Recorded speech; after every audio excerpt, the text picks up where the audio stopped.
ಎಲ್ಲರಿಗೂ ನಮಸ್ಕಾರ.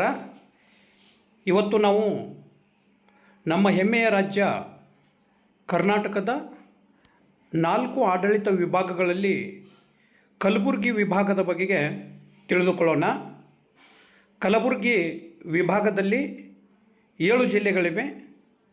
ಬೀದರ್, ಕಲಬುರಗಿ, ಯಾದಗಿರಿ, ರಾಯಚೂರು, ಕೊಪ್ಪಳ, ಬಳ್ಳಾರಿ, ವಿಜಯನಗರ ಈ 7 ಜಿಲ್ಲೆಗಳು ಕಲಬುರಗಿಯ ವಿಭಾಗದಲ್ಲಿ ಬರುತ್ತವೆ. ಆರಂಭದಲ್ಲಿ 4 ಜಿಲ್ಲೆಗಳಿದ್ದವು. 1997ರಲ್ಲಿ ರಾಯಚೂರು ಜಿಲ್ಲೆ ವಿಭಜಿಸಿ ಕೊಪ್ಪಳ ಜಿಲ್ಲೆಯನ್ನು ರಚಿಸಲಾಯಿತು. 2010 ಏಪ್ರಿಲ್ 10ರಲ್ಲಿ ಕಲಬುರಗಿ ಜಿಲ್ಲೆ ವಿಭಜಿಸಿ ಯಾದಗಿರಿ ಜಿಲ್ಲೆಯನ್ನಾಗಿ ರಚಿಸಲಾಯಿತು.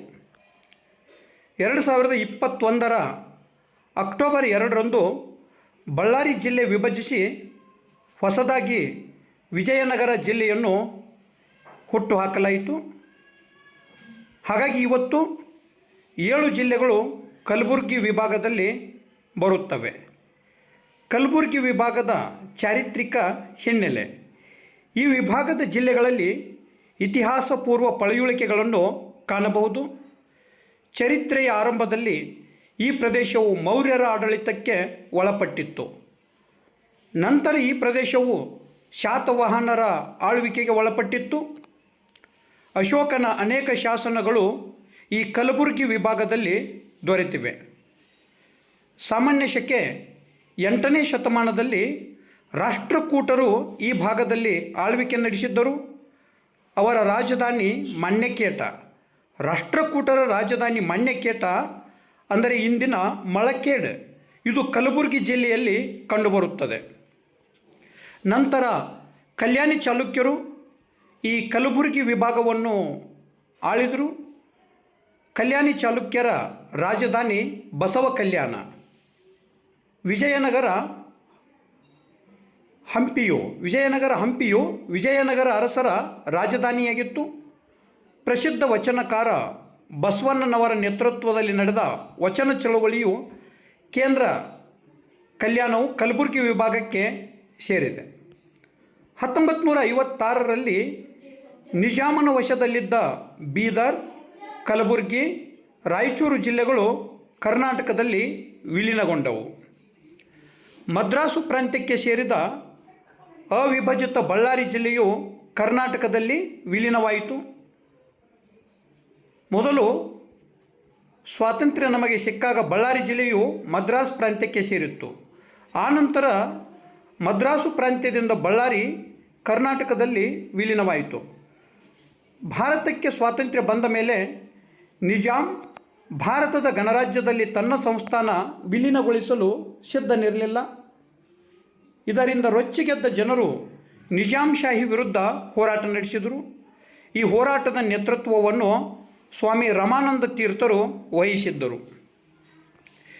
ನಿಜಾಮ ಸಂಸ್ಥಾನ ಭಾರತದ ಗಣರಾಜ್ಯದಲ್ಲಿ ಸೆಪ್ಟೆಂಬರ್ 17, 1948ರಲ್ಲಿ ವಿಲೀನವಾಯಿತು. ಈ ಕಾರ್ಯಾಚರಣೆಯ ಮುಖ್ಯ ರೂವಾರಿ ಆಗಿನ ಕೇಂದ್ರ ಗೃಹ ಸಚಿವ ವಲ್ಲಭಭಾಯಿ ಪಟೇಲರು. ವಲ್ಲಭಭಾಯಿ ಪಟೇಲರನ್ನು ಭಾರತದ ಉಕ್ಕಿನ ಮನುಷ್ಯ ಎಂದು ಕರೆಯುತ್ತಾರೆ. ಈ ವಿಭಾಗದ ಮುಖ್ಯ ನದಿಗಳೆಂದರೆ ಭೀಮಾ, ತುಂಗಭದ್ರಾ, ಮುಲ್ಲಾಮಾರಿ, ಬೆಣ್ಣೆತೋರ್ ಮುಂತಾದವುಗಳು. ಕಾರಂಜ ಅಣೆಕಟ್ಟು ಬೀದರ್ ಜಿಲ್ಲೆಯಲ್ಲಿದೆ.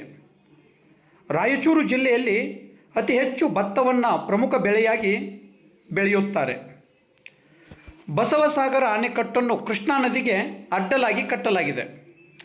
ನೋಡಿ, ಕೃಷ್ಣಾ ನದಿಗೆ ಆಲಮಟ್ಟಿ ಬಳಿ ಒಂದು ಅಣೆಕಟ್ಟನ್ನು ಕಟ್ಟಲಾಗಿದೆ.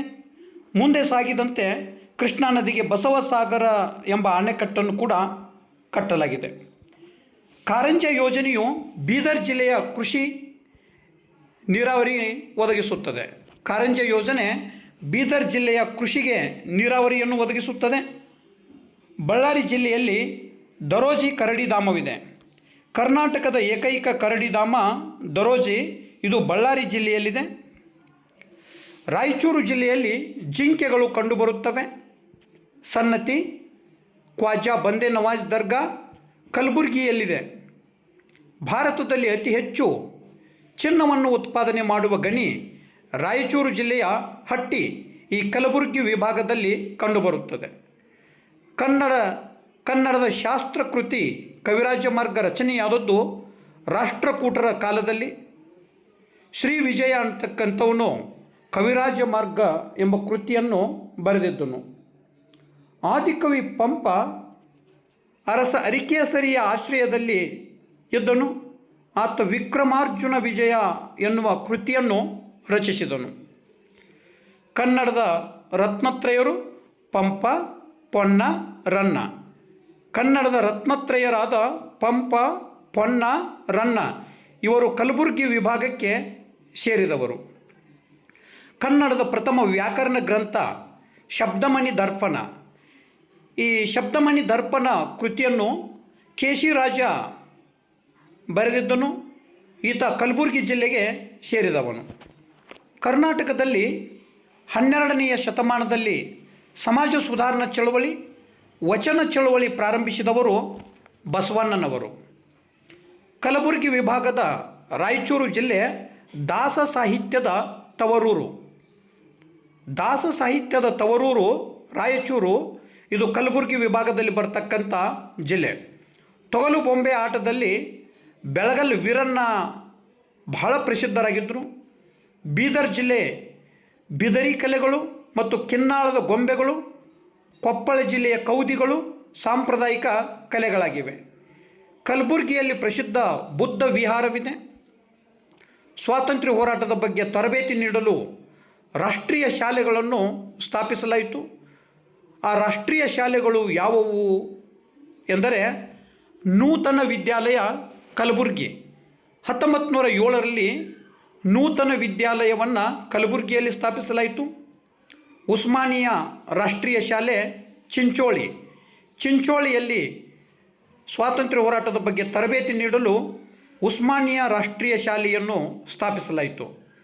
1922ರಲ್ಲಿ ಕುಕನೂರು ಎಂಬಲ್ಲಿ ವಿದ್ಯಾನಂದ ಗುರುಕುಲ ಎಂಬ ಶಾಲೆಯನ್ನು ಸ್ವಾತಂತ್ರ್ಯ ಹೋರಾಟದ ಬಗ್ಗೆ ತರಬೇತಿ ನೀಡಲು ಸ್ಥಾಪಿಸಲಾಯಿತು. ರಾಯಚೂರು ಜಿಲ್ಲೆಯಲ್ಲಿ 1922ರಲ್ಲಿ ಹಮ್ದರ್ದ್ ರಾಷ್ಟ್ರೀಯ ಶಾಲೆಯನ್ನು ರಾಯಚೂರಿನಲ್ಲಿ 1922ರಲ್ಲಿ ಸ್ವಾತಂತ್ರ್ಯ ಹೋರಾಟದ ಬಗ್ಗೆ ತರಬೇತಿ ನೀಡಲು ಸ್ಥಾಪಿಸಲಾಯಿತು.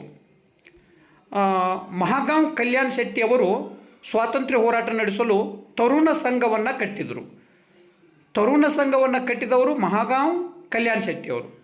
ಭಾರತಕ್ಕೆ 1947 ಆಗಸ್ಟ್ 15ರಂದು ಸ್ವಾತಂತ್ರ್ಯ ಬಂದಿತ್ತು.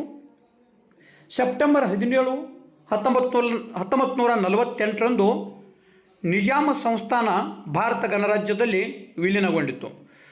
ನಾವು ಇದುವರೆಗೂ ಕಲಬುರಗಿ ವಿಭಾಗದ ಬಗ್ಗೆ ಮಾಹಿತಿಯನ್ನು ಹಂಚಿಕೊಂಡಿದ್ದೇವೆ.